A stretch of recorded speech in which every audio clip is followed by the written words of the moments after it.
शेळणी घोटाळ्याबद्दल जे माझ्या सहकाऱ्यांनी जो विषय उचललाय, त्याचबरोबर अन्य ज्या जमिनी घोटाळ्या आहेत, गोव्यामध्ये केलेली गुंतवणूक आहे,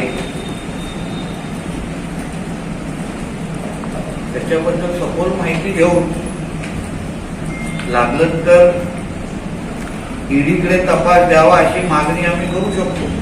फालतू धमक्या मला कोणाच्याही ऐकून घेण्याची सवय नाही, मी ऐकूनही घेणार नाही.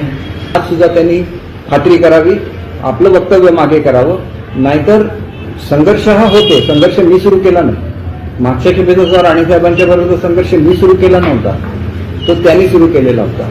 वेंगुर्ला बंदराच्या उद्घाटनाच्या वेळेला त्यांनी मला धमकी दिली होती. मी त्यांना धमकी द्यायला गेलेलो नव्हतो. माझ्याबद्दल पेपरमध्ये त्यांनी छापून आणलेलं होतं. त्याच्यानंतर त्यांच्या विरुद्धचं युद्ध, ज्यांच्या विरुद्ध जे काय